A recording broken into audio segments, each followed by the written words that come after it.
There's nothing like getting together with your parents and siblings over the holidays and then realizing you're plotting their murders halfway through dinner. Being with family members, especially around the holidays, can be tough for a lot of reasons. But the main reason you're unhappy has to do with your expectations. So today I'm teaching you the 3 big problems that you're facing with your expectations and the one tool you can use to create connection and joy this holiday season. So stay tuned. You're here. I'm here. We are ready for the holidays. And I have to tell you, I record the podcast early. I try to stay about at least a month ahead, and I forgot the holidays when I was in it, so I'm squeezing this one in. I just wrote this the other day. I thought, oh my gosh, we need something before we get into the holiday season. And I've done a bunch of other episodes on the holidays, and I will link to those on the show notes. So I always try to bring something new, something different that I haven't already said. So I have, I'll link to them, but I've had other things about how to deal with toxic family members around the holidays and just my top tips for, really more of those like little tools for how to prepare and how to walk in and all those things. I have those in other episodes. I promise to link them so you can come on, and everyone knows, I hope, that you can come on over to the website. I have had a lot of you also ask, you're looking for older episodes of the podcast.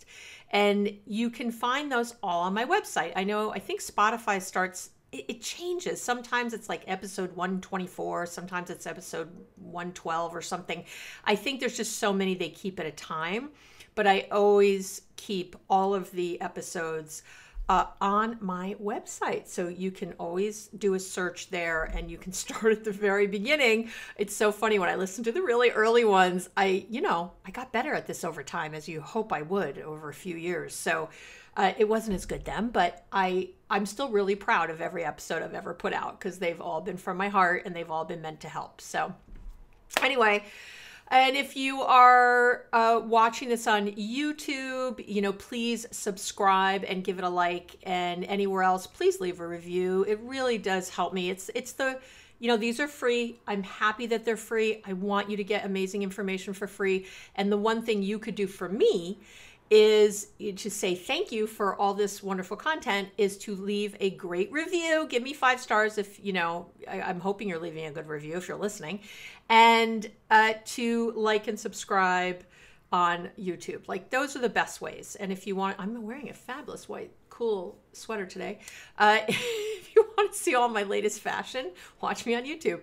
And I am recording a little differently so that the videos, there was just a few videos in there. I tried to do them with Zoom, just wasn't working. I don't like the quality, so I've gone back to the way I was doing it, which had good quality and great sound. Anyway, so here we are. So let's get to it. Enough chit chat. So I want to really start with your expectations, and that is what's getting you into trouble around the holidays. And obviously all this applies any time of year, but especially around the holidays.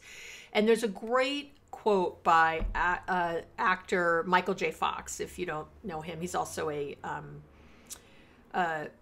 has Parkinson's, so he's a real proponent of doing research around Parkinson's, etc. So he's amazing, incredible actor. Anyway, and he says, "My happiness grows in direct proportion to my acceptance, and in inverse proportion to my expectations." I don't think there could be a greater quote about what I'm going to talk about today. So, and really let that sink in. So let's talk. So what are your expectations? What do I even mean, Abby? What do you mean when you say expectations? Well, an expectation is basically a belief you have about something that's going to take place in the future. I think people don't realize that that's what they're doing. Basically, you're playing fortune teller. You're making a prediction. And yes, it's based on your past experiences or other information you have, but that's all an expectation is.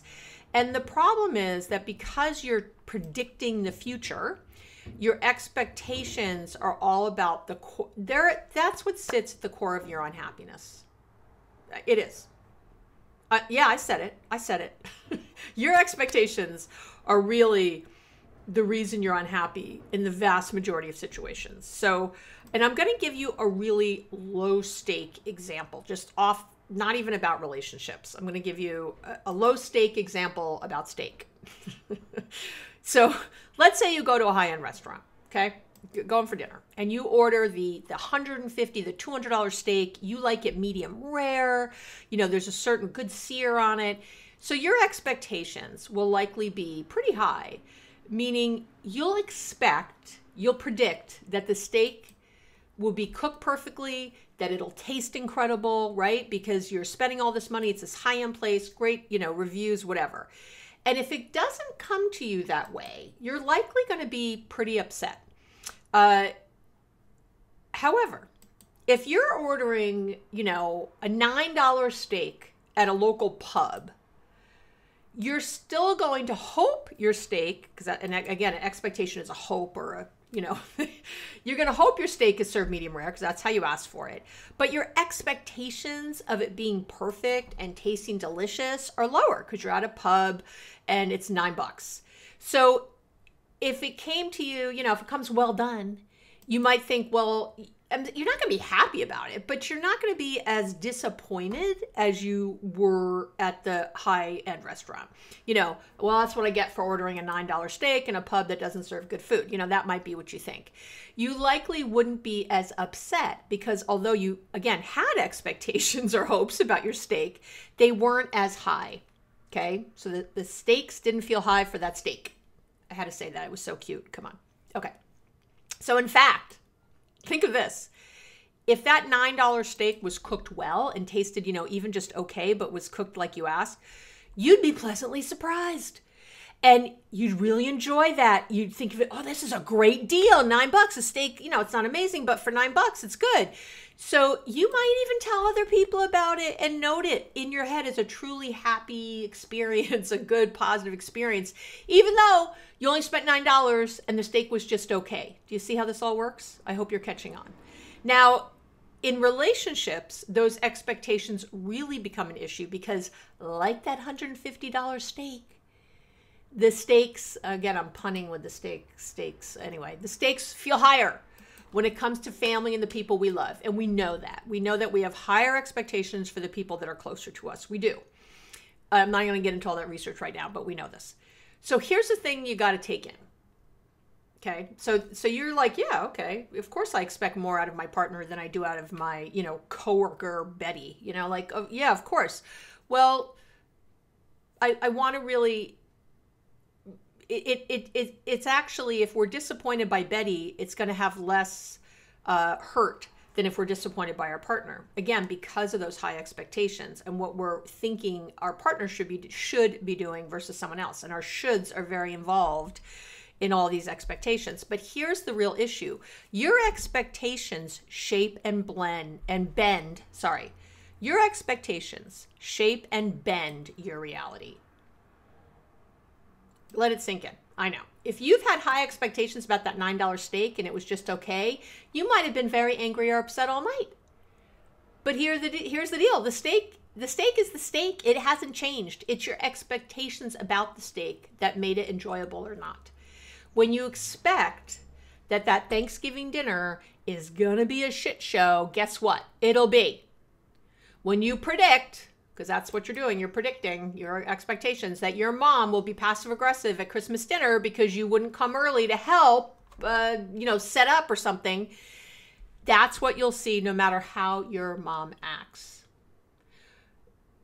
And I'm going to get into the nitty gritty of this, but everyone, you guys know I'm in recovery from heroin addiction, and in the 12 steps, we call it the rooms, in the 12-step rooms of NA and AA, etc., we say expectations are premeditated resentments. and it's so good, right? Expectations are premeditated resentments. So good. If you notice, I quote the stuff from the rooms a lot because we say some great crap in there. I got to tell you. But anyway, here's the simple truth.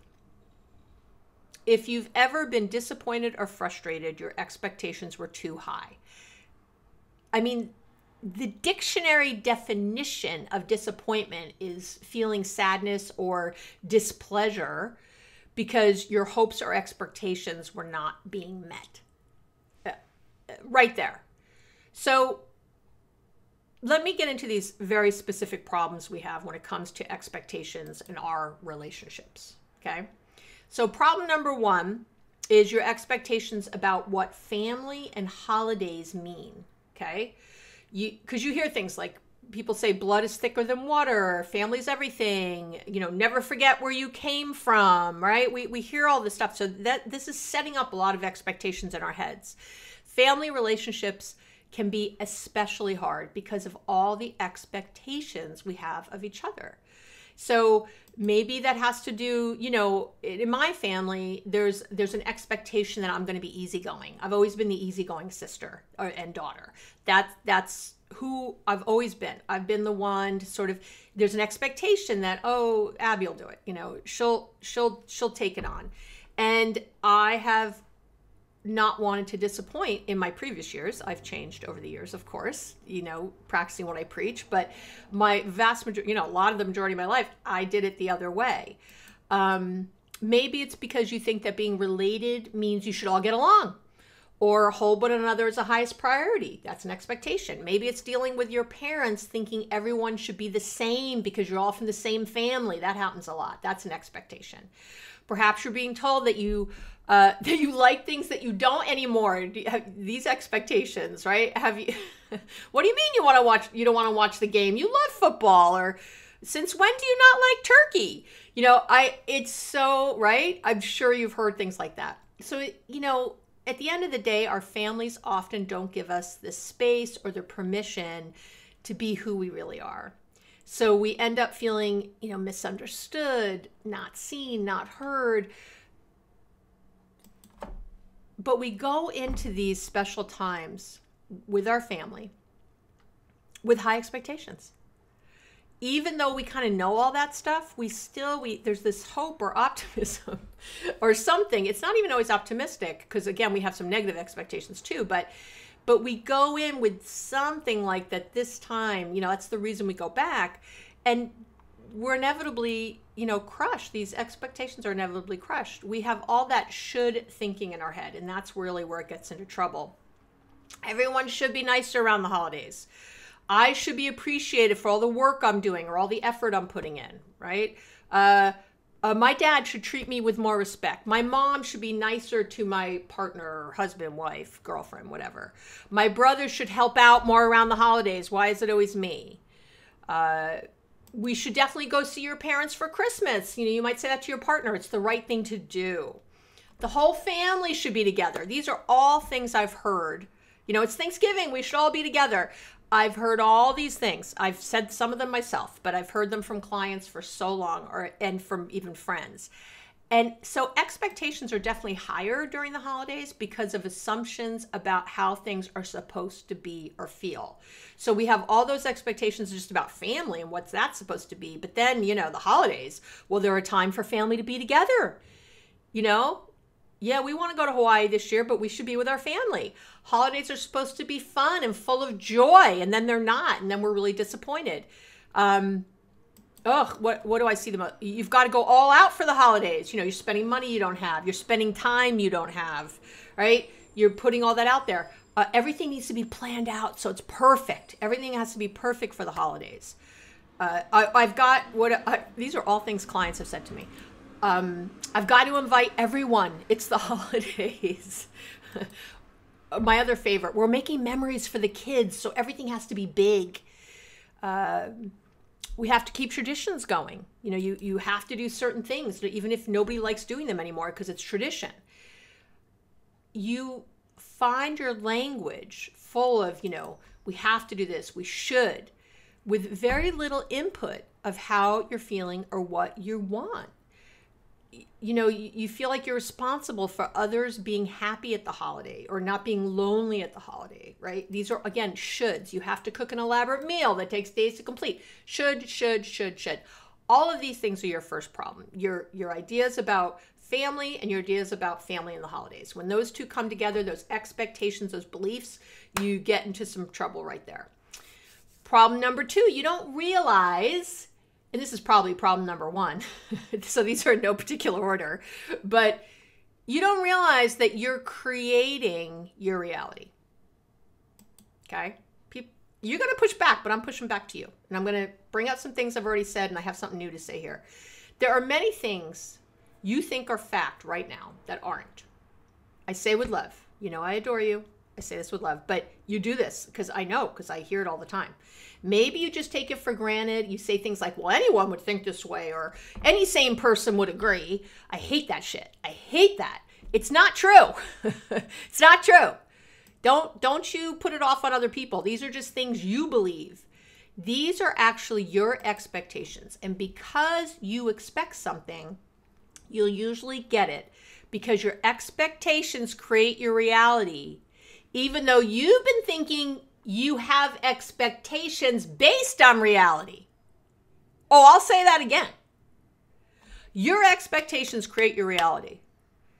It is not true that, I know you think this, you say, no, well, I've been seeing this reality, and so now I know what to expect for the future.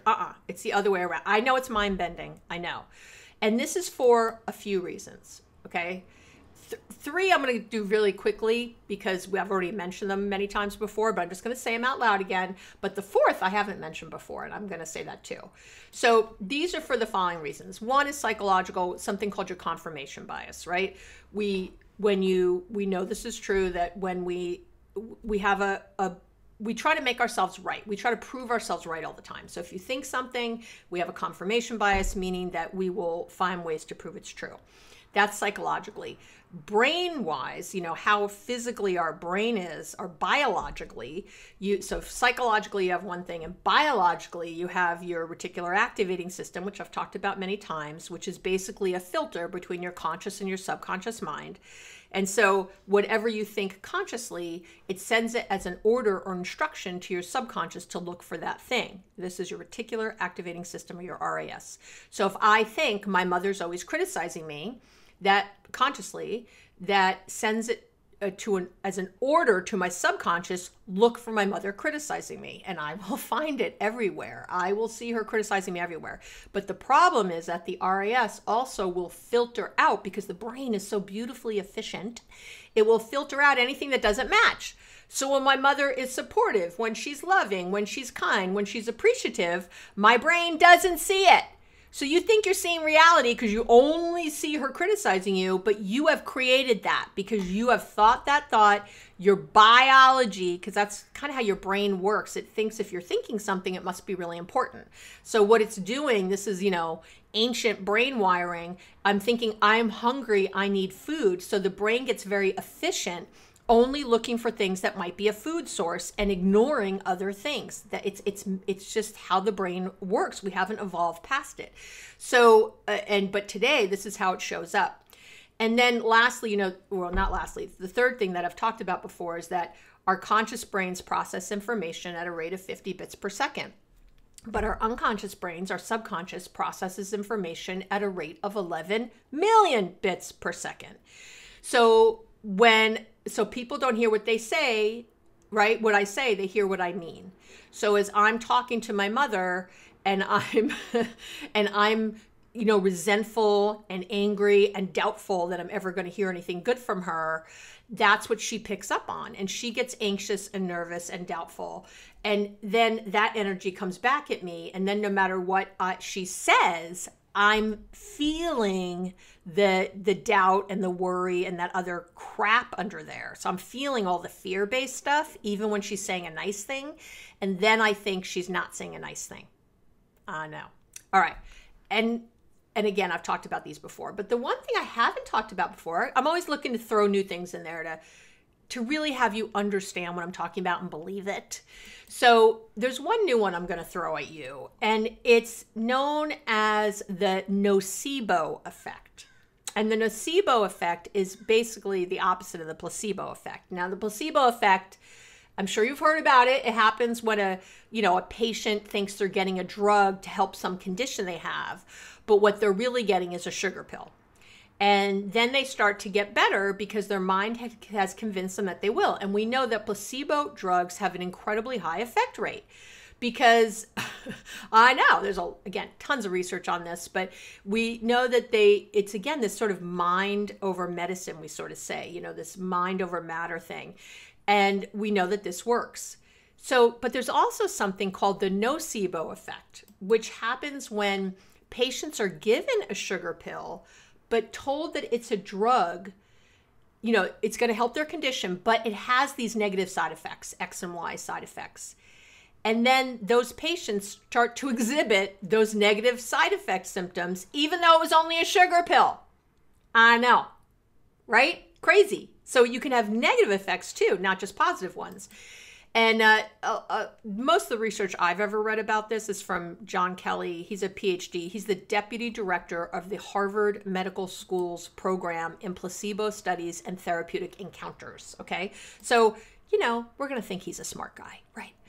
And I'm going to give you this quote from him. I don't always quote people, but this is a really good one because it's got a lot here for you to listen to. So please listen a lot because there's two parts to it. So he says, whenever you look at any randomized control trials, okay, meaning we have these, we call all trial, we have a control group. Like, so with placebos, we would have a group that took a sugar pill. We would have a group that took the real pill that we're trying to see if it works. And we would have what we call a control group that took nothing, that did nothing.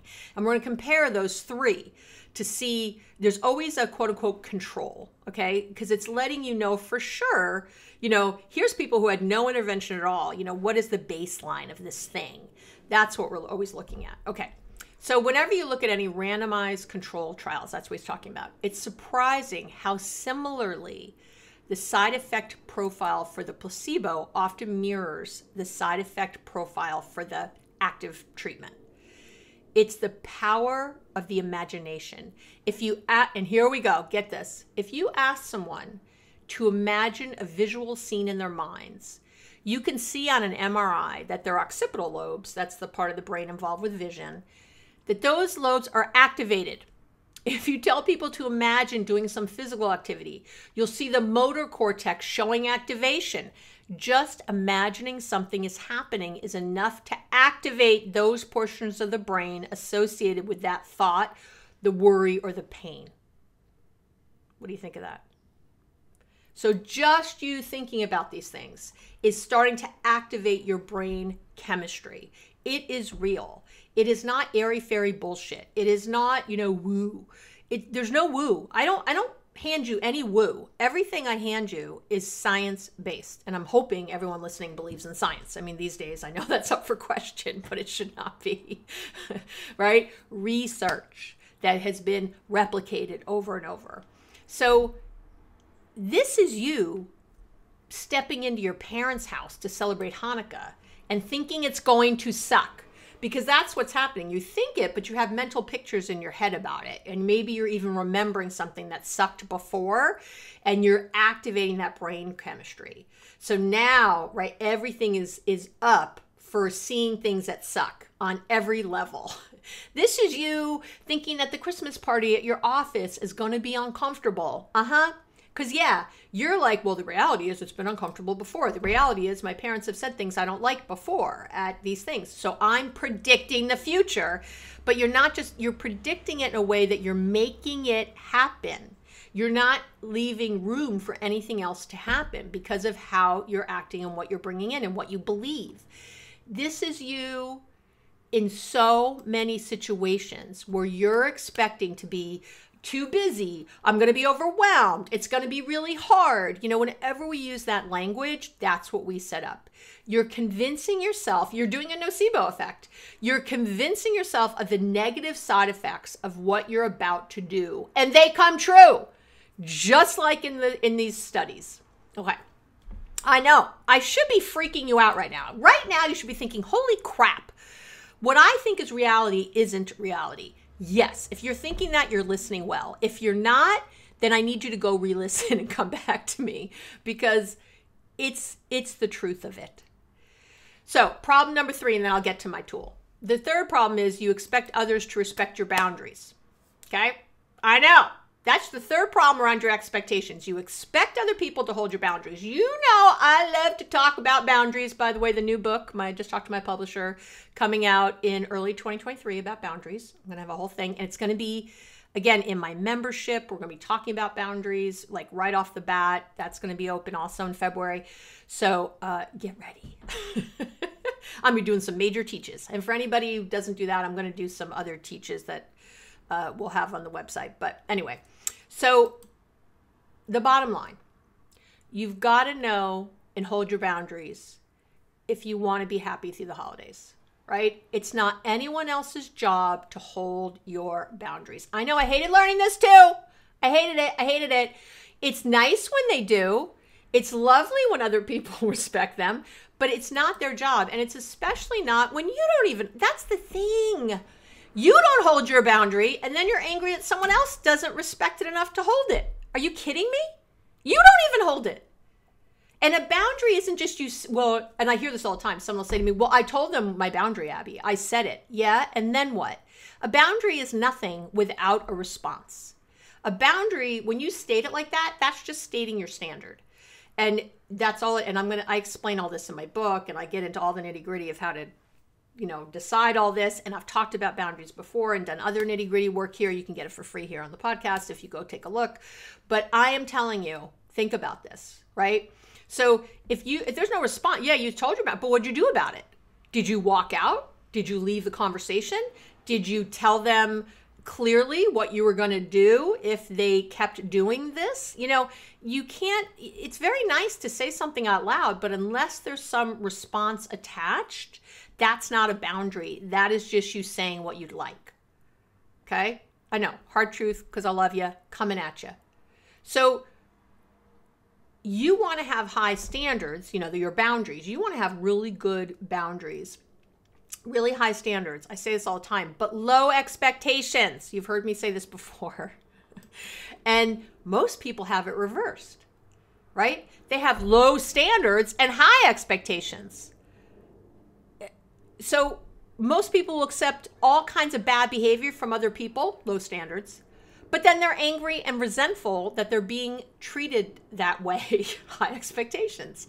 And if you want a happy and fulfilled life, you've got to identify your standards, create boundaries from those, and stick to them while you balance keeping your expectations low. So okay, I'm just gonna drop that there. So that's your other thing. You have to keep those. Okay. So what's the one tool you can use this holiday season, and really forever, but this holiday season especially, to change those expectations and create joy and connection? What do? There's one thing you can do. I've talked about it before, but I'm going to do it a little different today. And that is that you can, we call it, you can flip the script. Okay? You can flip the script. So let's say maybe you're late getting to Christmas dinner at your parents' house and you're feeling stressed out. Instead, you can stop and remind yourself how grateful you are to be celebrating with the people who love you, and being late isn't the end of the world. That's flipping the script. Burn the turkey. You can go as far as to be grateful that you can afford a turkey when so many can't. And who likes turkey anyway? No matter what the negative, the yucky thing is, you want to push yourself to find something positive or at least neutral in the other person or situation. It doesn't matter how small it is. So again, so you can flip the script. And in fancy psychological terms, we call this cognitive reframing. And I did a whole episode about this called How to Stop Overthinking and Let Things Go That Bother You. So I'll link to that in the show notes, or you can go search that on the website, that, How to Stop Overthinking and Let Things Go That Bother You. So, and I'm going to highly suggest you give that a listen before the holidays, get into full swing, or really before any time you're going to meet with your family. But for now, here's what I mean. So that's going to take you all through my 7 steps and blah, blah, blah, and or 5 steps, whatever it is, all the things. But I'm going to give you a nice little bite right here. So reframing, again, is taking something and I'm going to give you some nitty gritty examples. So we're going to get right to it. Okay. Reframing is taking something that's said and putting it, again, in a new frame or a new way of thinking. Okay. So what you remember what I said earlier, the real problem we have is being so sure we're right about something. You know, my mother-in-law hates me. Everyone's talking about how terrible I look in this dress or how much weight I've gained. You know, I don't know. I know people are judging how I'm parenting my son. We then ascribe all kinds of meaning to what they say or don't say or what we assume they think, and we play these negative thoughts on a loop over and over, right? You know you do this. And worse yet, you decide it's a fact and find all kinds of evidence for your beliefs. Again, I already went over why that's not real, okay? I already talked about that in the earlier problems, why none of that's real. I gave you 4 reasons why that's bullshit, okay? So again, you're creating the reality. It's not reality that's creating your beliefs. It's the other way around, okay? So reframing gets us away from what we're, so sure is the truth, and instead puts the responsibility and focus on us and what we're thinking and doing instead of the other person and what we believe they're thinking and doing. Because the only place we have control, of course, is with what we're thinking and doing. So that's what gets us out of the unhappy, helpless feeling.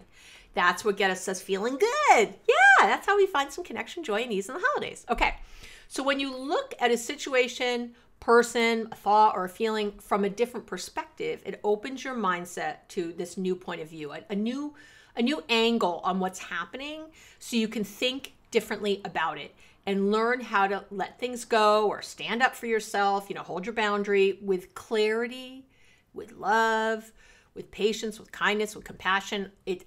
Yes, it's possible. You're like, no way, Abby. Yes, it's absolutely possible. So remember what I've said a million times, which is so true, Albert Ellis's work. You feel the way you think. So changing your thinking about something will change your feeling about it. That's how cognitive reframing is so friggin' effective. That's how you go from feeling shitty to feeling peaceful about something. You can stop letting it bother you. You can start being in your moments. You can actively decide to let something go with love or speak up from a confident, loving place. That's where all the beauty is. The thoughts you think and the subsequent emotions that you feel, again, it's the order of it, are pretty much always rooted in some sort of old negative pattern that you've likely had since childhood. And these the ways you were thinking and coping, they served you in some way then, I'm sure, as a kid, but they just don't serve you anymore. And so it's really time to get a new perspective on something by reframing. And you can really just finally change these old patterns. You can gain control over your thoughts and then your feelings, and which means you can start feeling better. So remember, a belief is just a thought you've had over and over again. That's all a belief is. You can create new patterns of thought and beliefs, and those become new healthy habits and ways of feeling. That's how it works. It's that simple. It really is. I'm not saying it's easy, but I'm saying it's simple. So I think my favorite cognitive reframe of all time that I say quite a bit is that life is happening for you, not to you, right? That's a cognitive reframe. That's just a quick example of one. Thinking of problems as challenges, that's another cognitive reframe, right? Again, it's a little different perspective, a little different take. But I want to get down to some nitty-gritty examples and how you can reframe these thoughts and conversations, because, things that might actually happen this holiday season. So here are some situations you might have already found yourself in and relate to. And these come, from my clients. I take notes, I'm like, oh my God, this is so good. So you might find I call it the pushy relative, right? Maybe it's your parents. When are you two going to give us some grandbabies? Okay, that might come up at your next holiday meal. So the reframe. So the first thing is what you do is you reframe it in your head. That could be something like, okay, maybe this is your mother talking to you. To my mom, having kids means that my husband and I will stay together and start a real life. I don't agree with this, but to her, she's worried on some level and wants me to be stable and safe because she loves me. And that is usually what that's coming from. Or all my mom ever cared about was being a mom and being needed. I think she sees, she probably sees grandkids as a means to being needed again and being in that role again.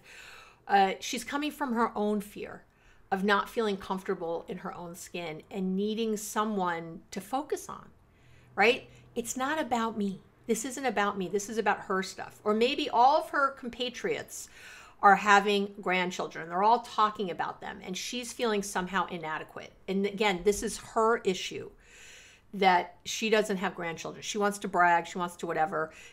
It could even be that, right?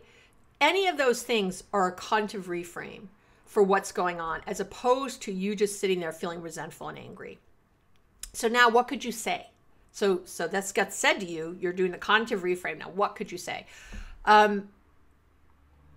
You could say, oh, Mom, I am so happy you're excited for grandkids. And it's hard for me. Not but. Notice the but. And there's no but. And, but I'm going to say it's hard for me when you ask about it. And don't say always. And you always ask about it, right? Don't do that.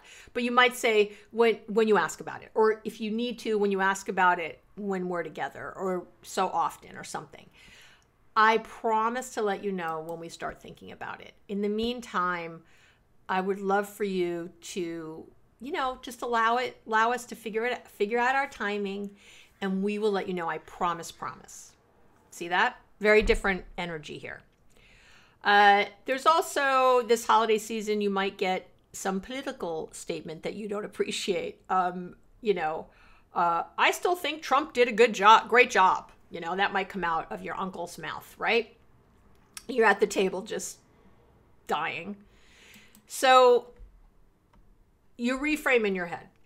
My uncle and I have very different political views. I don't need to convince him of anything, and I can allow him to have his thoughts just as I'd like him to allow me to have mine.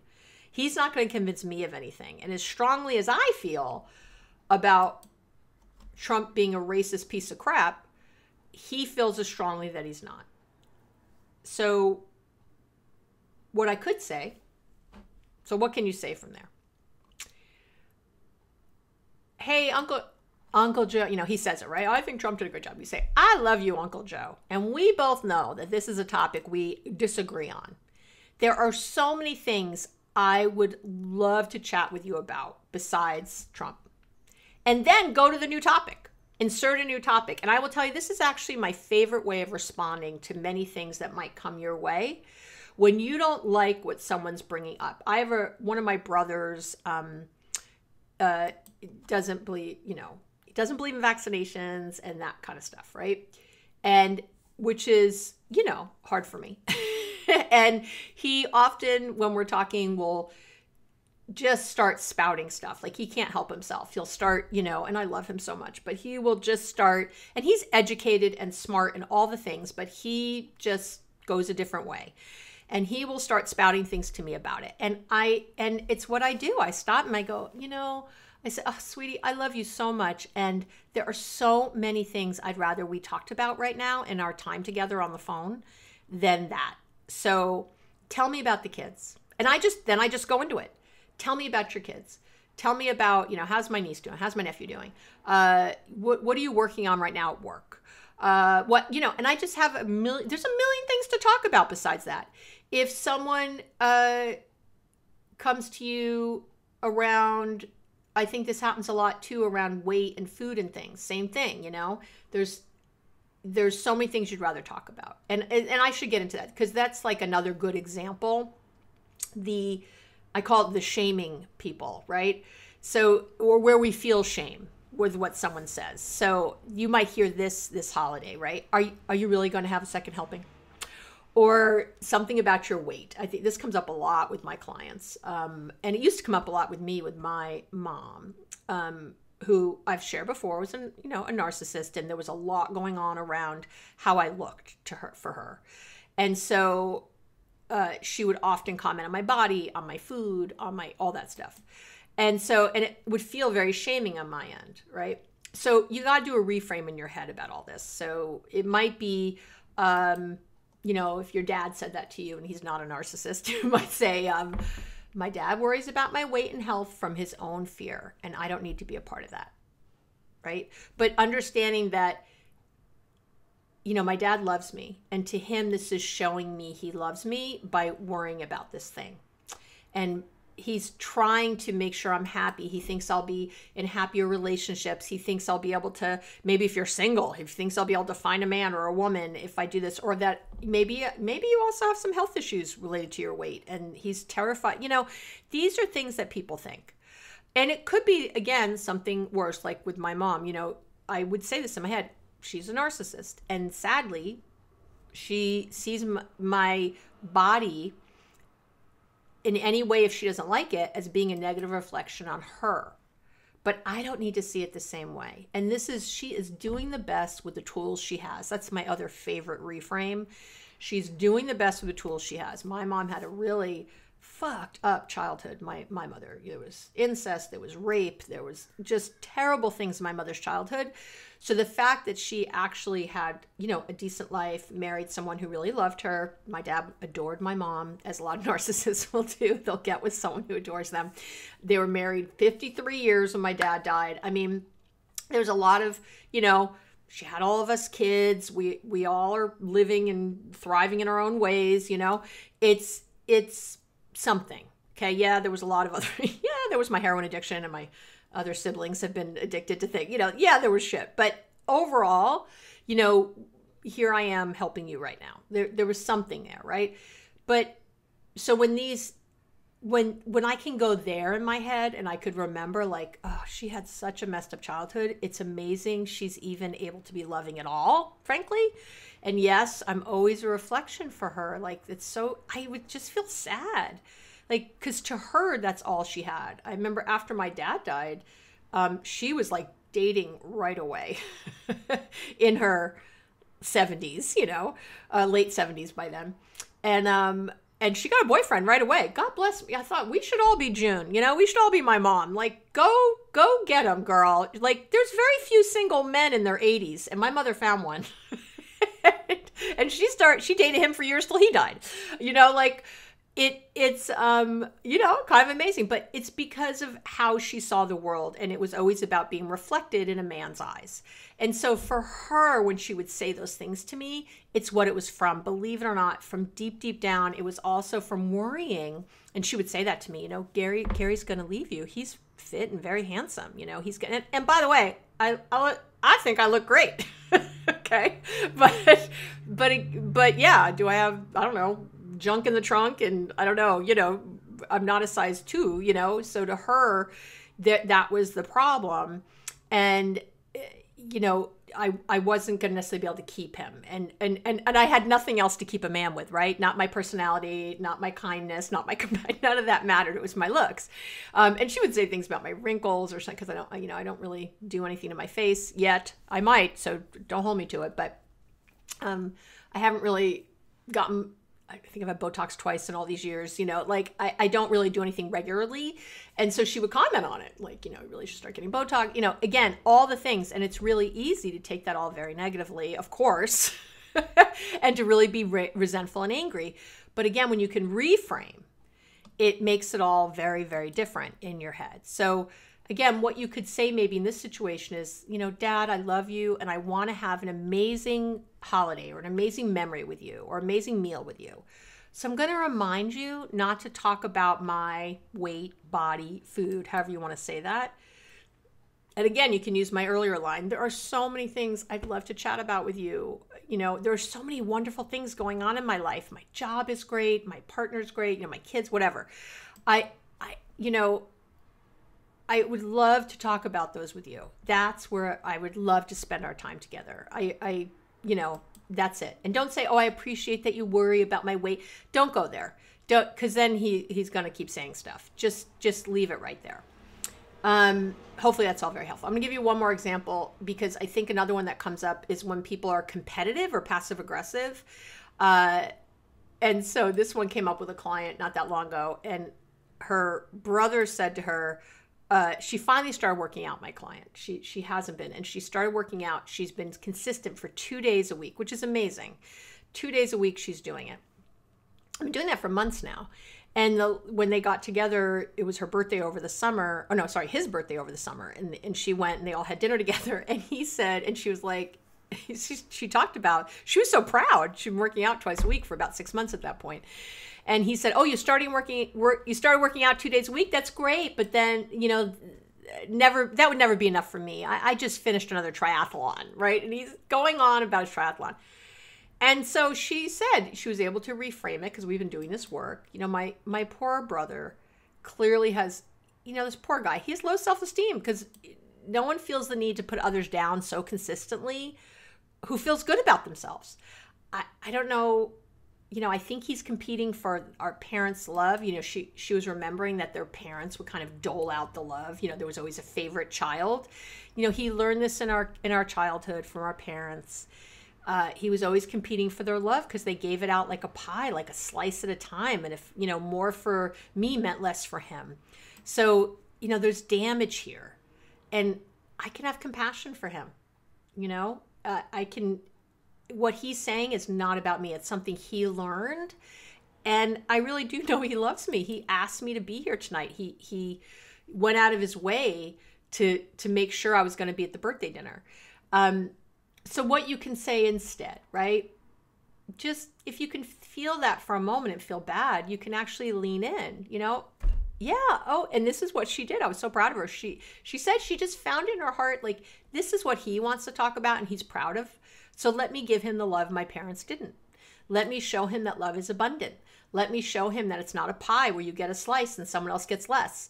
So she just said, she goes, I know, it's so cool that you do triathlons. I always tell my friends about it. And she does, by the way. She kind of brags because he's done like a half Ironman and all kinds of stuff.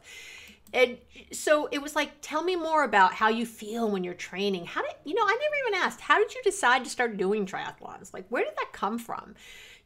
How did it feel when you've done the half Ironman. Now, are you going to do a full one? What are you thinking? Like, how does this all fit in your life? It was so she said they have the nicest conversation. She said, granted, her brother was talking a lot, but she actually felt so connected. And when they left, he was hugging her and telling her how much he loved her, like things he hadn't done before in that way. He'd always said, I love you, sis, or whatever, but he was really, she said, I could feel this deeper connection with him. And she said, I felt so loving and warm and I felt so good because it was his birthday after all. Let's celebrate the things you like to celebrate. And she was really able to do it. Now, whether she can do that every single time, we're all, it's okay if you don't do it perfectly, but can you see how the shift happens when you reframe? Can you see how the love and compassion can come up when you start to see things differently? I had another client recently, so this wasn't like this is cognitive reframing, not necessarily, for the holidays, but they were doing something, her husband was home and he had come home kind of, she said, in like a snippish mood. And he was snapping at her for no apparent reason, like just kind of, and she said, usually when he does that, she barks back. I don't appreciate you taking out your bad mood on me. She gets really angry.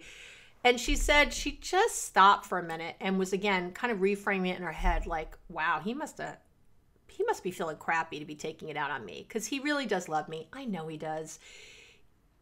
What is like, wow, where's his even emotional intelligence that this is the best he can do? He's so not mindful or aware of how he's doing these things. So, she said, I took a breath and I just started asking questions, which is always your other answer, right? I've talked about asking questions a lot instead of making statements. And she said she got into the questions with him and she said, hey, is there anything I can do right now to help make your day easier? And she said he was so thrown off, like, wait, what? And she said, is there anything you need right now from me?